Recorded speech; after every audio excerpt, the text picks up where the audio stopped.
नमस्कार, स्वागत है आपका। आप देख रहे हैं इंडिया टीवी। आपके साथ मैं हूं प्राची पाराशर। शाम के 5 बज गए हैं। वक्त हो गया है मुकाबला का। हरियाणा, महाराष्ट्र और दिल्ली के बाद अब नरेंद्र मोदी का मिशन बिहार शुरू हो चुका है। आज बिहार के भागलपुर की रैली में पीएम मोदी ने साफ कर दिया कि बिहार चुनाव में एनडीए का टेम्परामेंट क्या रहने वाला है। आज पीएम मोदी ने नीतीश कुमार को लाडला मुख्यमंत्री बताया। साफ कर दिया कि बिहार में न सिर्फ एनडीए इंटैक्ट है बल्कि फेस को लेकर भी कोई कंफ्यूजन नहीं है। पीएम मोदी का ये कार्यक्रम किसान सम्मान निधि की अगली किस्त जारी करने का था। इस मंच से मोदी ने किसानों को संदेश दिया कि उनका विकास डबल इंजन की सरकार में ही संभव है, क्योंकि पशुओं का चारा खाने वाले किसानों का विकास नहीं कर सकते। मोदी यही नहीं रुके, उन्होंने राम मंदिर और महाकुंभ को लेकर भी आरजेडी और कांग्रेस को निशाने पर ले लिया। कहा कि राम मंदिर निर्माण से चिढ़कर महाकुंभ को गाली देने वालों को बिहार कभी माफ नहीं करेगा। इसी कार्यक्रम में मुख्यमंत्री नीतीश कुमार ने भी अपना दांव खेला।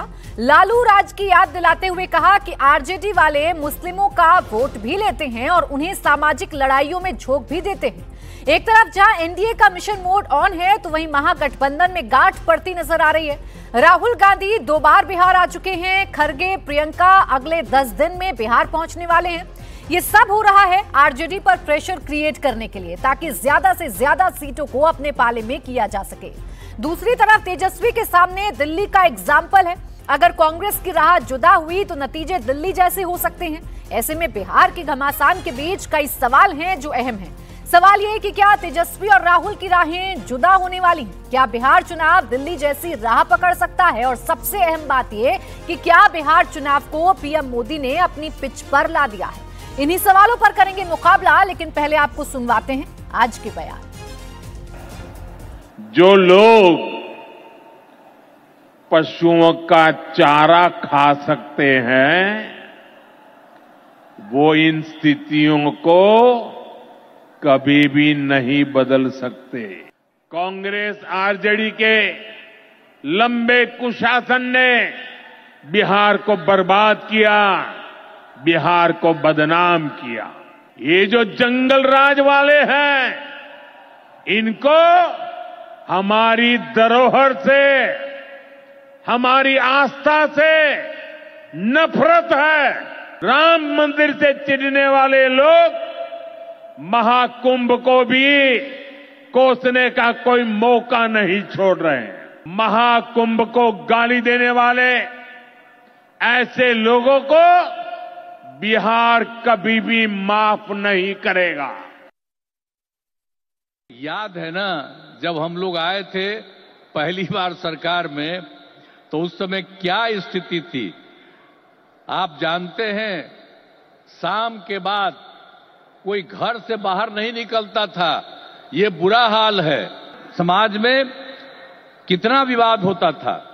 हिंदू मुस्लिम का भी झगड़ा वो लोग करते रहते थे। वोट मुस्लिम का ले लेते, लेकिन झगड़ा करते रहते थे, होते रहता था। किसी प्रकार का अब डर नहीं है। राज्य में प्रेम, भाईचारा और शांति का माहौल है। सभी क्षेत्रों में जैसे शिक्षा, स्वास्थ्य, सड़क, बिजली, पानी पर काफी काम किया जाता है। कि बिहार का चुनाव है और एकमात्र चुनाव सिर्फ बिहार में ही होने वाला है इस साल में। दिल्ली का चुनाव खत्म होते ही हमने पहले भी कहा था कि सब बिहार कूच करेंगे, कूद कूद के लोग जो है बिहार आएंगे। लेकिन बिहार ने इतना 20 साल तक इन लोगों को डबल इंजन को सरकार चलाने का मौका दिया। केंद्र में 11 साल से प्रधानमंत्री नरेंद्र मोदी जी हैं, 20 साल से मुख्यमंत्री नीतीश कुमार जी हैं। साक्षरता के मामले में बिहार सबसे पीछे है। प्रति व्यक्ति आय और प्रति व्यक्ति निवेश में बिहार सबसे पीछे है। किसानों के आय में बिहार जो है सबसे पीछे है। बेरोजगारी में बिहार नंबर 1 है। पलायन में बिहार नंबर 1 है। गरीबी में बिहार नंबर 1 है। प्रधानमंत्री जी आते हैं, अच्छी बात है, लेकिन जब आते तब जुमलेबाजी करते हैं, जुमला बोलते हैं, बिहार के लोगों को ठगने का काम करते हैं।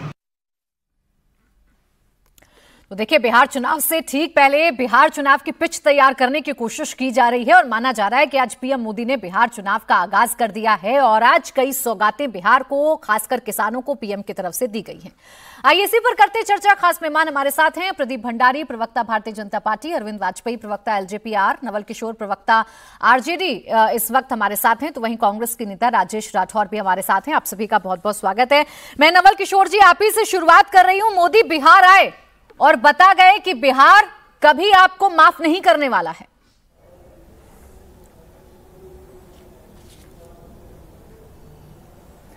प्राची जी, बिहार तो इन्हें कभी नहीं माफ करेगा। जो खुद बोल रहे हैं, ये जो दंगा राज वाले लोग हैं वो सिर्फ झूठ, नफरत और दुष्प्रचार करते हैं। पिछले 20 साल से बिहार में कौन शासन कर रहा है, ये पूरा देश को बताने की जरूरत है। बिहार वासियों को नहीं मालूम है वो कौन प्रधानमंत्री है जो हर चुनावी साल में आकर झूठ बोल के जाता है। 1,25,000 करोड़ का अभी तक हिसाब नहीं दिया। विशेष राज्य कर दर्जा के लिए जो उनके साथ एक और चीफ मिनिस्टर खड़ा होकर बोल रहे थे, वो तो आंदोलन करते थे। कहाँ चल गया? अब तो चरण पकड़ते हैं, हाथ पकड़ते हैं। और इस तरह का शासन किया उन्होंने कि पिछले 20 साल में नौकरी के मसले पर, पलायन के मसले पर बिहार सबसे आगे है। बेरोजगारी है, भुखमरी है। जो भी नौकरी मिली वो मात्र 17 महीने के सरकार में, जो महागठबंधन की सरकार थी उस समय मिली। तो बिहार के लोग जानते हैं कि कब क्या करना है और किसको क्या दिखाना है। 20 साल शासन में रहने के बाद भी यह झूठ प्रधानमंत्री के मुंह से शोभा नहीं देता है। लेकिन प्रशिक्षण ही वही का है। जिस राजनीति से वो आते हैं वहां पर दंगाइयों का भंडार है। केवल खुबोल बोलते हैं। किसी को कहीं जब जी आते हैं वो जंगल राज के, अरे दंगा राज के आर्किटेक्ट तो भारतीय जनता पार्टी है। लोगों के बीच में लड़ाने का काम हमेशा करते रहती है। नवल किशोर जी, लगता है प्रधानमंत्री को ठीक से आपने सुना नहीं। बिहार आपको माफ नहीं करेगा क्योंकि आप राम मंदिर से ऐसा चिढ़ गए कि अब महाकुंभ को लेकर उल्टा सीधा बोलते हैं, महाकुंभ को लेकर गाली देते हैं। आप बताइए, प्रधानमंत्री कभी कहते हैं कि मैं अवतार हूं, मैं जन्म ही नहीं लिया, मैं तो अवतार हूं। कभी कहते हैं कि हम राम को लेकर आए हैं। इससे बड़ा झूठ पूरे विश्व में हो सकता है क्या? धर्म का माखौल उड़ाते हैं ये पाखंडी लोग, सिर्फ पाखंड बात करते हैं। सच से इनका कोई रास्ता नहीं है। कौन सा धर्म की बात करेंगे? धर्म के नाम पे आज एक्सपोज तो करते हैं। जिस तरह का वहां पे नवल किशोर जी, आइए चलिए एक्सपोज करते हैं। राम मंदिर और महाकुंभ पर आपको कोस रहे थे प्रधानमंत्री मोदी, तो आइए आज आप ही बता दीजिए, राम मंदिर का उद्घाटन भव्य था या नहीं था? या महाकुंभ में जो करोड़ों श्रद्धालु जा रहे हैं, जो सनातनी जा रहे हैं, उनकी आस्था सच्ची है कि नहीं? आप ये बता दीजिए कि राम मंदिर जो है भाजपा ने बनवाया क्या? कुंभ का आयोजन भाजपा करवा रही है क्या? मैंने बोला ही नहीं। जिस तरह से क्लेम करते हैं धर्म के नाम पे खुला नहीं, आपने बोला क्या? आप जिस तरह की बात बोल रही हैं वो विशुद्ध राजनीतिक है। आपको भारतीय जनता पार्टी के प्रवक्ता के रूप में बात करना चाहिए। नवल किशोर जी, ऐसा क्या हो गया कि राम मंदिर पर और महाकुंभ पर आपसे मैंने सवाल पूछ दिया? नहीं सर, एक मिनट, मैंने आपसे बड़े सहज भाव से राम मंदिर और महाकुंभ पर सवाल पूछा क्योंकि पीएम मोदी आए आपके राज्य में। महाकुंभ और राम मंदिर को लेकर आप पर सवाल दाग कर चले गए, कहकर चले गए कि बिहार की जनता आपको माफ नहीं करेगी। मैं तो मौका दे रही थी सर आपको कि आप मुझे बता दें, राम मंदिर और महाकुंभ पर जो मोदी जी कह रहे थे वो गलत है, बोल दीजिए एक बार। नहीं, मैं तो बोल रहा हूं कि प्रधानमंत्री को शर्म नहीं आती है। बिहार में 20 साल से शासन है उनका, पिछले 11 साल से केंद्र में है। उनको बताना चाहिए कि बिहार में कितना मेगा फूड कोर्ट क्यों नहीं दिया, बिहार को विशेष राज्य का दर्जा क्यों नहीं किया, शिक्षा में पीछे क्यों है, हेल्थ में पीछे क्यों है, गरीबी उतनी ज्यादा क्यों है? आप बताइए। चीनी मिल जो बोले कि हम मोतिहारी में चीनी मिल के चीनी से चाय पिएंगे, बिल्कुल बताना चाहिए सर। और लेखा जोखा आप ही लोग पूछिएगा, विपक्ष में है, आप ही पूछिएगा भारतीय जनता पार्टी से कि क्या लेखा जोखा है। आप ही पूछिएगा नीतीश कुमार जी से कि 20 साल में आपने क्या काम किए। लेकिन मेरा प्रश्न रह गया सर, विशुद्ध राजनीतिक प्रश्न बोलकर आप इसे टाल नहीं सकते ना। महाकुंभ और राम मंदिर पर एक बार अपने विचार बता दीजिए, फिर बिहार को लेकर जितने सवाल पूछ लेती हूँ प्रदीप भंडारी जी से और अनुप्रिया जी से। नहीं, आप बताइए। बिहार में जो मुद्दे हैं उस पर बात करनी चाहिए। तो आप लोगों को भ्रम फैलाते हैं, जैसे प्रधानमंत्री करते हैं वैसे आपका टीवी कौन सा भ्रम फैलाया सर? एक ही समानता है। कौन सा भ्रम फैलाया? अरे नवल किशोर जी, मैं जानती हूँ कि आपको अपने आप को सेव करना है, और मैं जानती हूँ कि राम मंदिर और महाकुंभ पर आप कुछ बोलिएगा नहीं, क्योंकि आपके नेता बड़े बड़े बयान दे चुके हैं। तो कम से कम झूठ बोलना बंद कर दीजिए, कम से कम झूठ बोलना बंद कर दीजिए। रही बात आपकी बिहार को लेकर चिंता की, उसका निवारण अभी कर देती हूँ। महाकुंभ और राम मंदिर पर सवाल ही पूछा था सर, ऐसा कुछ नहीं कर दिया था जिससे आप इतने भड़क उठे और सबको सर्टिफिकेट देने लगे। राम मंदिर और महाकुंभ पर सिर्फ आपसे सवाल पूछा था। प्रदीप भंडारी जी, आपकी सरकार है ना बिहार में, तो आप आकर भी अगर लालू राज को कोसते रहिएगा तो ये तो दुर्भाग्य है ना फिर बिहार का। अपनी उपलब्धियां बताइए। मैं एक एक कर प्राची जी जवाब दूंगा, और मैं उम्मीद करूंगा कि 3.5 मिनट से मैं आरजेडी के प्रवक्ता को सुन रहा था, ये मेरे बीच में मेरे ओपनिंग कमेंट में इंटरप्ट नहीं करेंगे। बिहार का जो विकास दर है वो देश के विकास दर से 5% ज्यादा है। बिहार की जो प्रति व्यक्ति आय है वो 66,828 रुपीज है, जो बंगाल और झारखंड से ज्यादा है। बिहार की प्रति व्यक्ति आय पिछले साल से 12.80% ज्यादा बढ़ी है। बिहार का जीएसडीपी पिछले साल से बीच में नहीं सर, बीच में नहीं नवल किशोर जी, ज्यादा बढ़ा है। बीच में नहीं नवल बिहार के अंदर देखिए, इनको बोलिए बीच में ना बोले, ये मेरे पूरे इंटरप्ट करेंगे। बीच में नहीं, अनपढ़ नेता के प्रवक्ता प्लीज सुनो मेरी बात को। अब आगे बढ़ता हूं मैं। बिहार के अंदर 86 लाख किसान, देखिए प्राची जी आवाज कम कर दीजिए। अच्छा एक सेकंड प्रदीप भंडारी, अगर बोलना शुरू करूंगा। अच्छा ठीक है प्रदीप भंडारी जी, मैं बात कर लेती हूँ। नवल किशोर जी देखिए, सब कायदे से बात कर रहे हैं। प्रदीप भंडारी जी एक मिनट, सब कायदे से बात कर रहे हैं, सबको अपनी बारी बारी पर मौका मिल रहा है। प्लीज थोड़ा सा धैर्य रखिए, फिर काउंटर कर लीजिएगा। पेन है ना आपके हाथ में, लिख लीजिएगा सर पॉइंटर्स को और जवाब देते रहिएगा फिर जब मैं आपके पास आऊंगी। आवाज कम रखिए नवल किशोर जी की। अब बोले प्रदीप भंडारी जी। अब मैं पॉइंट नंबर 1, बिहार का विकास दर पिछले देश के विकास दर से 5% ज्यादा है। पॉइंट नंबर 2, बिहार की प्रति व्यक्ति आमदनी जो है 68,828 रुपीज है, जो पिछले साल से 7,584 ज्यादा बढ़ी है, जो इंडी अलायंस के बंगाल और इंडी अलायंस के झारखंड से ज्यादा है। पॉइंट नंबर 3, बिहार का विकास दर 14.47% है, जो राष्ट्रीय विकास दर से ज्यादा है, और साथ में जो जीएसडीपी बिहार की है उसके अंदर 14.47% की वृद्धि हुई है। बिहार के अंदर 86 लाख किसानों को 18,000 करोड़ रुपए सीधे बैंक अकाउंट में दिए जा चुके हैं। बिहार में 1,60,00,000 लोगों के घर में नल से जल आ रहा है। बिहार में 75 लाख लाभार्थियों को आयुष्मान योजना का लाभ मिल रहा है। बिहार में 1,30,00,000 माताओं को घर पे शौचालय बना है। बिहार के अंदर 1,80,00,000 लोगों को मुफ्त अनाज मिल रहा है। बिहार के अंदर 37 लाख लोगों के पक्के घर बने हैं। बिहार में बेगूसराय तक रेल सड़क बनी है। बिहार में मुंगेर में इंजीनियरिंग कॉलेज खुला है। प्रदीप भंडारी जी, आप अपनी उपलब्धियों की लिस्ट एक सांस में पढ़ सकते हैं, बता सकते हैं आपने बिहार में क्या क्या किया, लेकिन मेरा प्रश्न ये था प्रदीप भंडारी जी आपसे कि जब इतना काम आप लोगों ने कर दिया है तो 2005 से पहले वाले बिहार को क्यों याद दिलाते हैं आप बिहार में रहने वाले लोगों को?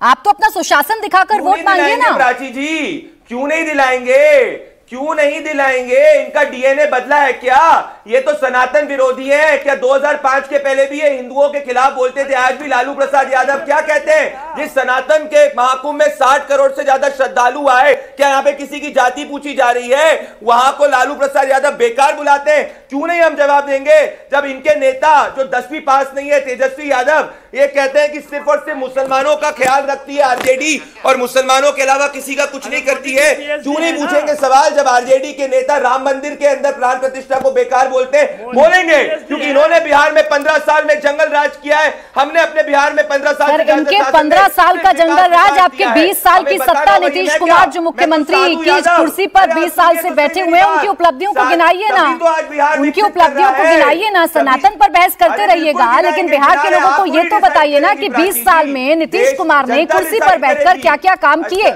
नवल किशोर जी को तो सत्ता से बाहर कर दिया ना जनता ने, कब तक गिनाते रहिएगा इनकी कमियों को? सुना आपने प्रधानमंत्री जी की स्पीच को सुना?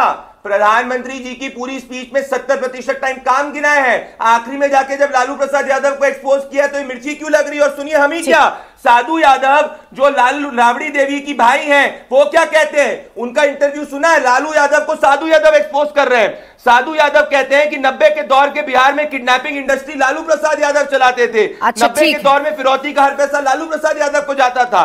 साधु यादव कहते हैं यानी आप 2005 से पहले वाले बिहार को याद दिलाते रहिएगा और उसी के पिच पर वोट मांगते रहिएगा। खैर, मैं राजेश राठौर जी आपके पास आ रही हूँ। देखिए ना, एक तरफ तो लाडले मुख्यमंत्री हैं और लाडले मुख्यमंत्री के संबोधन के साथ हमें पूरा का पूरा एनडीए इंटैक्ट नजर आता है, और दूसरी तरफ आप हैं जो ये कहने से परहेज करते हैं कि हम साथ साथ हैं। प्राची जी, बहुत आभार आपका। मुझे मौका आपने दिया। अभी लॉ एंड ऑर्डर पे बात हो रही थी। आज भागलपुर में आदरणीय प्रधानमंत्री जी का कार्यक्रम हुआ है और आज सुबह सुबह नीतीश के सुशासन ने एक व्यक्ति की हत्या करके उनको सलामी दिया है। जहां प्रधानमंत्री का कार्यक्रम हो और वहां गोली से हत्या कर दिया गया हो, वो बिहार कैसा है? एक दूसरा, प्रधानमंत्री जी बिहार में आए, मेरा पार्टी कैसा है मैं बताता हूं, गठबंधन कैसा है मैं बता रहा हूं कि एकजुट हूं। प्रधानमंत्री बिहार आते हैं, बड़ी बड़ी बातें बोल के जाते हैं, नीतीश कुमार पर वो विश्वास जताते हैं, अच्छी बात है। आए थे 2015 में, आरा में भी बोली लगाई थी 1.25 लाख करोड़ के, और मैं नहीं, तब के मुख्यमंत्री और आज के भी मुख्यमंत्री आदरणीय नीतीश कुमार जी सरकारी विज्ञापनों के माध्यम से बताए थे कि प्रधानमंत्री झूठ बोलते हैं, मात्र 20,000 करोड़ रुपया दिए हैं, बाकी फर्जी है वो अखबारों के विज्ञापन से। एक दूसरा, अगर प्रधानमंत्री के भरोसे बात पे मैं भरोसा करूं, मुझे प्राची जी अपने समय का उन दोनों को बंद कीजिए पहले, प्रदीप भंडारी जी प्लीज, उन दोनों को बंद किया जाए। अच्छा प्रदीप भंडारी जी, उनको बोलने दीजिए सर, ऐसे एक दूसरे के बीच में बोलते हैं तो डिबेट का सारा समय चला जाता है। सर, 2 मेहमान और हैं मेरे जो अभी तक अपना ओपनिंग कमेंट नहीं कर पाए, तो प्लीज एक दूसरे से बहस ना करके बिहार की बात कर लेते हैं। बोले राजेश जी। प्राची जी, इसकी दूसरा प्राची जी दूसरा प्राची बोले राजेश। दूसरा प्राची जी, उन लोगों का म्यूट कीजिए भाई। अरे बोले ना सर, आप अपनी बात बोले। प्रधानमंत्री में बड़ी सम्मान करता हूं। मैं प्रधानमंत्री जी को झूठा नहीं कहना चाहता।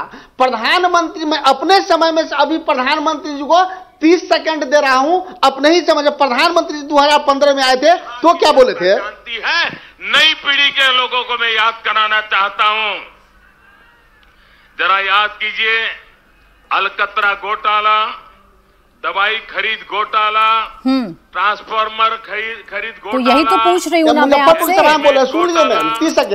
राजेश जी, अरे मैं यही तो पूछ रही हूँ ना आपसे कि आप मिलकर एक्सपोज कीजिएगा एनडीए के गठबंधन को या अलग अलग रहिएगा। राजेश राठौर जो लालू प्रसाद यादव के साथ प्रधानमंत्री जी नीतीश कुमार को झूठा, फ्रॉड, चोर, घोटालेबाज जो 33 विभागों को गिनाया था उसकी जांच। राजेश राठौर जी, ऐसा क्या है कि प्रधानमंत्री पर आप बोलिएगा लेकिन अपने गठबंधन पर नहीं बोलिएगा? तीसरी बार अपना सवाल दोहरा रही हूँ मैं, 10 सेकंड दे रही हूँ मैं आपको। बोले गठबंधन। हाँ बोले प्राची जी घोटाले वालों के आवाज कम रखिए। हाँ। मेरे गठबंधन में कहाँ दिक्कत है? हाँ। राहुल जी 2 बार आए हैं, बार आएंगे, 1000 बार आएंगे, और इंडिया गठबंधन नहीं, आप तो बड़े भाई की भूमिका में रहने के ख्वाब सजा रहे हैं ना सर। कांग्रेस जो मांगेगी वो मिलकर रहेगा, ये आपके प्रदेश अध्यक्ष कह रहे हैं ना सर। इसीलिए आपसे सवाल पूछा। अब 2 अन्य मेहमान उनको चर्चा में ले आती हूँ। मैं ये सवाल आपसे पूछ रही हूँ अनुप्रिया जी, लाडले मुख्यमंत्री तो हैं, लेकिन लाडले मुख्यमंत्री को लालू राज की जरूरत क्यों पड़ती है अपना कोई भी वक्तव्य देने के लिए? प्राची जी, जब किसी राजनीतिक दल का कथनी और करनी में अंतर हो तो उसको एक्सपोज करने की जरूरत होती है। सतत सरकार जो नीतीश कुमार जी की देन रही उसका ढिंढोरा बहुत पीटते हैं, नहीं बोलेंगे। राजनीति के प्रवक्ता से उम्मीद करती हूँ कि डिबेट की गरिमा को बनाए रखेंगे, लेकिन 90 से 2005 की बात को करने में इनके खुद के प्रवक्ताओं को डर लगता है। क्यों? कहीं जनता जान ना जाए, क्योंकि दशकें बीत गई हैं। मैं कहती हूँ दशक बीतने पे जो नए वोटर्स आ रहे हैं वो जानेंगे कैसे कि जो लालू के लाल हैं, लालू के लाल ने, जब आप बिहार के प्रति व्यक्ति आय की बात करते हैं तो आप ये भी देखिए ना कि लालू के लाल की संपत्ति कैसे बढ़ गई। लालू जी की संपत्ति इतनी अचानक से, जब बतौर मुख्यमंत्री वो जब ज्वाइन करते हैं, सदन आते हैं, तो वो साइकिल थी, अब पटना जैसे शहर में सबसे बड़ी संपत्ति है किसी के पास है तो आदरणीय लालू प्रसाद यादव जी की है। तो प्रति व्यक्ति आय के साथ हम ये भी बताएंगे ना कि चारा घोटाला कैसे नौकरी के बदले जमीन लेने वाले व्यक्ति कहते हैं कि मुझे आम जनता की चिंता है। अरे एम समीकरण इनकी तो नीति हमने जब दोबारा मौका दिया, याद होगा रामचरितमानस पे किस तरह से इनके मंत्री ने। अच्छा ठीक, नवल किशोर जी देखिए ऐसे नहीं चर्चा हो पाती है सर, धैर्य से अपनी बारी का इंतजार करना पड़ता है। आपको भरपूर मौका दिया, अनुप्रिया जी को बोलने दीजिए, फिर उसके बाद इंतजार कर रहे हैं ना धैर्य से अरविंद वाजपेयी जी भी। मुझे पता है नवल जी आपको मिर्ची लगेगी, सच जब भी सामने आता है तो अस्तित्व पता चलता है लोगों का, यही सच मैं बता रही हूँ। चिल्लाएंगे रोएंगे, देखो भाई रामचरितमानस पे भी आपने कहा था टिका टिप्पणी किया था, हम आपके आसपास थे, तब हमने कहा कि यह गलत है। यह देश संविधान से चलता है और संविधान कहता है कि हम सभी का सम्मान करेंगे। उसी संविधान में 20 साल से मुख्यमंत्री की कुर्सी पर बैठे हैं ना नीतीश कुमार जी, तो हम तो उनसे उनकी उपलब्धियां पूछेंगे। 2005 से पहले बिहार कैसा था वो तो जनता ने देखा है, अपने जनादेश से वो तय भी कर रही है। अरविंद वाजपेयी जी, बिहार का ये रण, इसमें कौन कितना मजबूत नजर आ रहा है? एनडीए अपनी मजबूती की बात तो कर रहा है, लेकिन महागठबंधन तैयार है 20 साल के कार्यकाल को गिनाने के लिए। प्राची जी ऐसा है, ये जो आज की रैली देखी गई दरभंगा में, कितना उत्साह था जनता के बीच में, अपने आप चली पे चली आ रही है। और वो बल्कि कहा भी उन्होंने कि ऐसा कभी इतना महाजुटान कभी देखा नहीं। देखिए ये जो जुटान होता है, ये जो जनता का आकर्षण होता है ना, उसके पीछे कारण होते हैं। और कारण है कि डबल इंजन की सरकार है, केंद्र और राज्य सरकार की दोनों की योजनाएं मिलकर बिहार का निरंतर विकास होता चला आ रहा है। अभी ठीक कहा प्रदीप जी ने, सबसे ज्यादा फास्टेस्ट इकोनॉमी बन गई है बिहार की। देखिए समस्याएं हैं बिहार में, उन समस्याओं को सॉल्व किया जा रहा है। बाढ़ की समस्या 79% एरिया जो बाढ़ में डूब जाता है, उसके लिए ये कौन कर रहा है? यही सरकार कर रही है ना। केंद्र सरकार योजनाएं बना रही है, रेलवे को 10,000 करोड़ रुपए दिए सिर्फ बिहार के लिए, और ये बार बार कहते हैं तो 1,70,000 करोड़ नहीं दिया। देखिए जानकारी चेक कर लीजिए, सारी चीजें अवेलेबल हैं सेंट्रल गवर्नमेंट की साइट पे भी और बिहार गवर्नमेंट की साइट पे भी। सारे 1,70,000 नहीं, 2,33,000 करोड़ रुपए दे जा चुके हैं, और सारे के सारे काम खर्च हुए पैसे, कोई पैसा वापस नहीं किया है। चलो देख लीजिएगा। और ये बिहार की जनता महसूस कर रही है कि डबल इंजन की सरकार। और 2005 की पहले की बात क्यों नहीं करेंगे? 100 करोड़ में से 50 साल कांग्रेस और आरजेडी ने मिलकर राज किया है। कितना बजट होता था उनका? सिर्फ 18-20,000 करोड़ का। नवल किशोर जी, एक तरफ एनडीए के तीनों साथी अपने सुर में सुर मिला रहे हैं, और आज मंच से भी वही तस्वीरें देखने को मिली। आप नीतीश कुमार की दिल्ली में एब्सेंस को खोजते रहे, और अब मंच पर देखिए कैसे दोनों मुस्कुराकर एक दूसरे से बात कर रहे हैं। इंटैक्ट एनडीए, दूसरी तरफ क्या बिखरा हुआ है इंडिया गठबंधन? नहीं बिल्कुल नहीं। देखिए आप जो बात कह रहे हैं कि इतना ये आंकड़े गिना रहे थे आप, तो फिर नीति आयोग क्या पाकिस्तान का संस्था है क्या? तीन बार बोला कि फिसड्डी राज है बिहार, हर आंकड़ों हर सूचकांक पे नीचे है वो। ये क्या गलत बात है? अगर सारे नौकरी दे दिए थे तो तेजस्वी यादव को क्यों आके 5 लाख नौकरी देनी पड़ी? 8 अक्टूबर 2024 बताइए। अरे मोदी जी पीएचडी है, सबको मालूम है। अरे भंडारी जी, झूठ के भंडार हो, की बराबरी करेगा भंडार हो। नीति आयोग के सीईओ ने मोदी जी पीएचडी किए हुए हैं, पढ़ते तो हो नहीं आप लोग, टीवी पे आकर। अच्छा रुकते हैं सर, भंडारी जी प्लीज बीच में एक दूसरे के नहीं बोलेंगे, ऐसे चर्चा खराब होती है। मुझे मजबूरन आप सबकी ऑडियो डाउन करवानी पड़ेगी और एक एक करके सबको अलाउ करना होगा बोलने के लिए। प्लीज उपलब्धि नहीं बोले नवल किशोर जी। देखिए भारतीय जनता पार्टी झूठ बोलने में पूरे अंतर्राष्ट्रीय स्तर का है, और जो लोग खुद दंगा राज करते हैं। आप बताइए, जहां प्रधानमंत्री का कार्यक्रम है, दनादन गोलियां चलाकर एक आदमी की हत्या हो गई। आप पूछिए इनसे सृजन का क्या हुआ, Muzaffarpur shelter home rape case में क्या हुआ? आप कहते हैं सुशासन है। किस तरह का अपराध नहीं होता है बिहार में? और लगातार होते रह रहा है, कौन उसको रोकने वाला है? अब बताइए कि विकास विकास कर रहे हैं और फिर भी पलायन प्रदेश बन गया, फिर भी वहां पर रोजगारी व्याप्त है। अच्छा, एक बात बताएं नवल किशोर जी, इतने सारे मुद्दे बिहार में आपके हाथ में हैं, बार बार जाकर बोल रहे हैं, एंटी इनकम्बेंसी है 20 साल की नीतीश कुमार के खिलाफ, आप जो बता रहे हैं बहुत सारे अधूरे काम जो नीतीश कुमार ने पूरे नहीं किए, एनडीए सरकार ने पूरे नहीं किए, ये अकेले आरजेडी आवाज उठाएगी या मिलकर कांग्रेस और आरजेडी एक साथ आगे बढ़ेंगे? इतना तो बता दीजिए कम से कम। नहीं, हम लोग एक साथ हैं और मिलकर उनको हराए हैं। 2015 में सबसे बड़ी हार भारतीय जनता पार्टी को मिली, तीसरे नंबर पर चली गई। 2020 में जनता दल यूनाइटेड तीसरे नंबर पर चला गया। अगर ये विपक्ष नहीं रहता, पिछले 30 साल से आरजेडी नहीं रहता, विपक्ष नहीं रहता, तो वहां की जनता इनको तीसरे नंबर पर क्यों रखती? साफ आप लोगों के नेता बोलते नहीं है ना, इसीलिए थोड़ा सा कंफ्यूजन हो जाता है नवल किशोर जी। और किस तरह से कृष्णा अल्लावरू जी कह रहे हैं विचार जारी है, सभी नेताओं से रणनीति पर चर्चा की जाएगी। जब उनसे प्रश्न पूछा गया कि आप साथ साथ हैं या नहीं है, सीधा नहीं कहा कि हम साथ साथ हैं। पप्पू यादव जी कह रहे हैं कांग्रेस इस बार के चुनाव में बड़ी भाई की भूमिका में रहेगी। अखिलेश जी कह रहे हैं कांग्रेस जो सीट चाहती है उसे मिलेगी। इसीलिए आप लोगों से सवाल पूछ रहे हो, आपके नेता ही कंफ्यूजन कर देते हैं।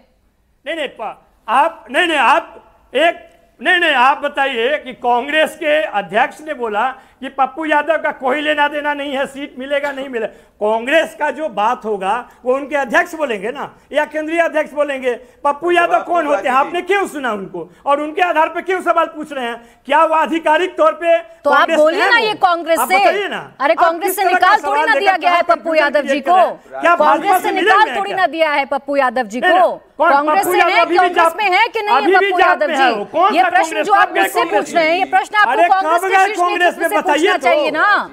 ये जो प्रश्न आप मुझसे पूछ रहे हैं ये कांग्रेस शीर्ष नेतृत्व से पूछिए, आप लोग तो दोस्त है ना। बोल चुकी है, आपने नहीं सुना होगा, आप नहीं सुने होंगे, कांग्रेस बोल चुकी है जब भी वो इस तरह। अच्छा, इस बात का जवाब तो राजेश राठौर जी देंगे, फिर आर्यू प्रदीप भंडारी जी। कौन है पप्पू यादव पूछ रहे हैं वो? मैंने उनको सुना ही क्यों पूछ रहे हैं? वो निकाल दिया है क्या राजेश राठौर जी? पुष्टि कर दीजिए सर प्लीज। प्राची जी मैं बिल्कुल पुष्टि कर रहा हूँ, पप्पू यादव जी ने कांग्रेस की सदस्यता ही नहीं ली। हमारे यहाँ एक परंपरा है कि आप दिल्ली में पार्टी की ज्वाइन भी कर लेते हैं तो सदस्यता बिहार प्रदेश में आके लेनी होती है। इसीलिए पप्पू यादव जब निर्दलीय चुनाव लड़े तो हमको निकालने की आवश्यकता नहीं पड़ी कि उन्होंने 5 रुपये की प्राथमिक सदस्यता नहीं ली थी। एक दूसरा कि कांग्रेस पार्टी, आरजेडी और वामपंथ अभी हम बड़ी ईमानदारी और मजबूती से एक साथ है। रहा पार्टी की मजबूती की, तो पार्टी की मजबूती की बात अखिलेश जी करेंगे ही, कृष्णा अल्लावेरू जी करेंगे ही, और बार बार करेंगे, बार बार कार्यक्रम करेंगे, क्योंकि जितना कांग्रेस मजबूत होगा हमारे गठबंधन को उतना ही लाभ होगा। और उसी लाभ के तहत न पिछली बार हम बड़ी लड़ाई दिए, बेईमानी करके मात्र 12,000 वोटों से हराए। और पिछले बार मैं बता दूं कि नीतीश कुमार को हाफ किए थे, इस बार साफ करेंगे और भाजपा को हाफ करेंगे, क्योंकि नरेंद्र मोदी जी ने ही 33 विभागों के घोटाले का आरोप लगाया था, उसकी जांच आज तक नहीं की। उनसे गलबैया कर लिए। तो ऐसी स्थिति में नरेंद्र मोदी और नीतीश कुमार को वोट मांगने का मुंह तक नहीं है। कि जिस नीतीश कुमार को भ्रष्टाचारी कहे, लेकिन नेता लोग आ रहे हैं बिहार में तो नीतीश कुमार कह रहे हैं सर, नेता लोग आ रहे हैं बिहार में तो तेजस्वी यादव कह रहे हैं बिहार में चुनाव है तो लोग कूद कूद कर तो आएंगे। 2 बार तो राहुल गांधी आ चुके हैं, तो कूद कूद कर आ रहे हैं। फिर आ रही अनुप्रिया जी। मैं तो कहूंगा कि लगातार प्रधानमंत्री 4-5 महीना कैबिनेट के लेके यहीं बैठे, जैसे वो 15 में बैठे थे। ठीक है, जवाब 15 से भी बुरा हाल करके इस बार उनको भेजेंगे। ठीक है, प्रदीप भंडारी तैयार रहिए, आप भी हाफ होने जा रहे हैं और नीतीश कुमार साफ होने जा रहे हैं। प्राची जी, अब पूर्ण बहुमत की एनडीए की सरकार बनने वाली है, ये लिख के रख लीजिएगा, आपके शो की वीडियो रिकॉर्डिंग भी कर लीजिए। कांग्रेस पार्टी 70 में से 19 सीट लेके आई थी, इसका स्ट्राइक रेट लेफ्ट से भी कम था। तो जो जमानत जब्त पार्टी है, जो पिछले 17 साल से बिहार में शासन में नहीं आए, वो क्या बताएंगे? एक बार आरजेडी के साथ एक्सपेरिमेंट जब हुआ था, आरजेडी वाले इतने बड़े भ्रष्टाचारी हैं कि सरकार ही नहीं चला पाए। अब इनके कांग्रेस के सुनिए, कृष्णा अल्लावेरू इंचार्ज क्या कहते हैं? कांग्रेस पार्टी जो है वो बिहार एनडीए को जिता देगी, क्योंकि कांग्रेस पार्टी के अंदर जो है इतनी गुटबाजी है, इंटरनल कॉन्फ्लिक्ट है। ये फरवरी 20 2025 को कांग्रेस के इंचार्ज बोल रहे हैं, तो जिनसे खुद की पार्टी नहीं संभाली जा रही वो बिहार की क्या बात करेंगे। और ये जंगल राज वाले जिनके समय हर 6 घंटे के अंदर एक महिला के साथ दुष्कर्म होता था, आज वो बिहार की बात कर रहे हैं। इनकी स्थिति में बताता हूं क्या है। इनको पढ़ना लिखना आता नहीं है, तो इनको मैं एक रिपोर्ट पढ़ूंगा। ये देखिए, ये रही है नीति आयोग की रिपोर्ट। नीति आयोग की रिपोर्ट ये कहती है, क्योंकि इन्हें पढ़ा है ही नहीं। अरे नीति आयोग की रिपोर्ट कहती है कि बिहार जो है वो पंजाब, आंध्र प्रदेश और हरियाणा से भी बेहतर वित्तीय स्थिति के अंदर है। ये है आज की स्थिति।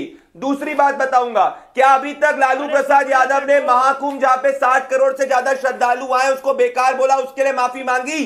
क्या कांग्रेस या क्या आरजेडी के नेता जो ये कहा करते थे राम मंदिर जो है वहां पे प्राण प्रतिष्ठा हो रही है उसका विरोध कर रहे थे, क्या उन्होंने माफी मांगी? तो बिहार सनातनी है, बिहार राष्ट्रवादी है तो और इनका जवाब देगा। और अब मैं विकसित आपको ग्रोथ रेट बताना चाहता हूँ। पर आतुर हो गए, लेकिन बताया नहीं कि उन बयानों पर क्या कहिएगा। खैर मैं आ रही हूँ आपके पास। अरविंद वाजपेयी जी, आप जब आंकड़े कोट कर रहे थे तो दोनों आपके सहयोगी बोल रहे थे कि आंकड़े बिल्कुल गलत हैं। नवल किशोर जी अभी भी आपकी बातों को नहीं मान रहे और ना ही राजेश राठौर जी मान रहे। साफ करने पर तुले इस बार आपके गठबंधन को।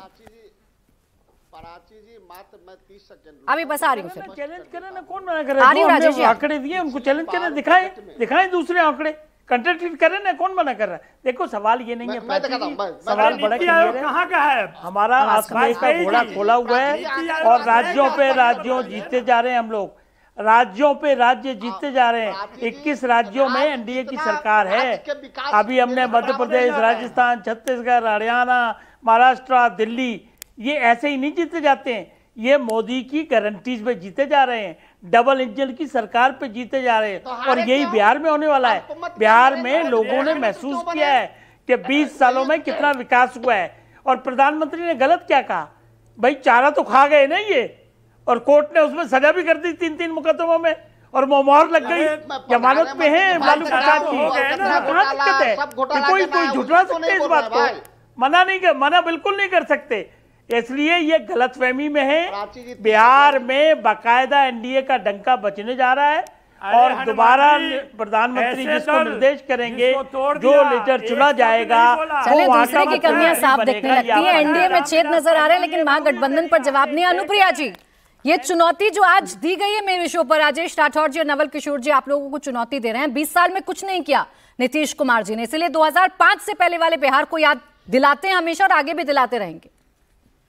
प्राची जी, लोकतंत्र में जनता मालिक होता है। और अब मैं बहुत ज्यादा दूर की बात नहीं करूंगी। 2015 में बताती हूँ कि जब हम एनडीए से गठबंधन तोड़ के और इस चारा चोर घोटाले वाली पार्टी को साथ लेके आए थे, तब भी जनता ने चुना था। देखिए, जनता ने मोहर लगाता है, काम कहाँ होता है। आप लोग की जो बात करें, धरातल पर उतर कर देखिए।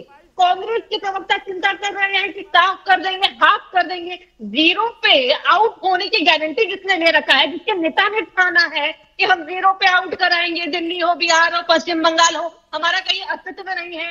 आप बहुत दूर क्यों जाते हैं? 2024 का लोकसभा चुनाव देख लो। आरजेडी ने पूछा नहीं, कराया क्या, पूछा क्या नहीं, सीट का घोषणा कर दिया और आ रहे हैं कब? राहुल गांधी जी अंतिम में दर्शन करने आ रहे हैं। और जो पार्टी अपने लालू के लाल, देखिए लालू जी की महत्वाकांक्षा देखिए बोल रहे हैं, मेरे लाल को बनाओ मुख्यमंत्री। मेरे पास बिल्कुल समय नहीं है नवल किशोर जी, माफी के साथ। मैं अनुप्रिया जी आपको भी रोक रही हूँ। बहुत शुक्रिया आप सभी का हमारे साथ आज की चर्चा में जुड़ने के लिए। तो मुकाबला में आज के लिए बस इतना ही।